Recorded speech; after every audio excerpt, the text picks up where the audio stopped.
أحد أهم النقاشات اللي تُداول بعد كل فوز لمانشستر سيتي بأي لقب إنه يعني إنه هذا نادي أموال، نادي مصاري، نادي ما عنده عراقة أو شيء أو كذا. طبعًا أو لولا الأموال ولولا كذا ولولا كذا. فعمليًا يعني أنا دايمًا باستغرب بهيك نقاشات إنه لولا الأموال كيف أصلًا فيها تصنع كرة القدم؟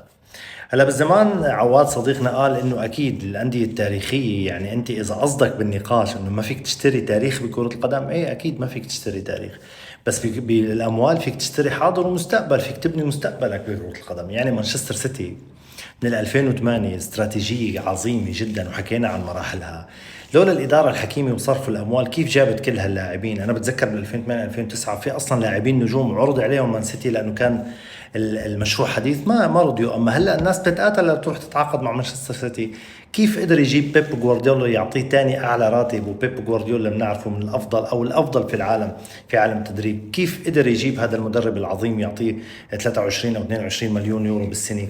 كيف قدر اصلا يجيب هالاند هداف من طراز رفيع، ديناصور حقيقي قبلة كل الانديه لولا الاموال والتخطيط الجيد؟ كيف اتلتيكو مدريد اصلا قدر يجيب سيميوني ويعطيه 34 مليون، بفتره كان عم يعطيه 45 مليون. حتى لاعبين ريال مدريد اللي عم يقبضوا 17 و18 بالسنه لولا الاموال. يعني في حدا بتشوفوه بيروح بيلعب ريال مدريد اذا ما يعطوه راتب جيد، اذا عم يعطوه مليون ودورتموند او مانشستر يونايتد بيعطيه 10 12 مليون اكيد رح يروح لهونيك. فعمليا لا عاد تفتحوا هاي السيره، لانه كره القدم هي صناعه وصناعه وصناعه. هلا وين الفرق؟ الفرق بالادارات. مانشستر يونايتد نحن حكينا من 2013 لهلا او لشيء السنه الماضيه صارف مليار وشوي ولا شيء.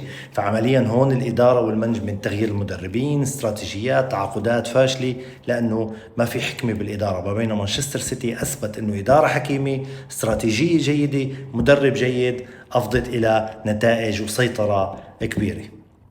سلامات.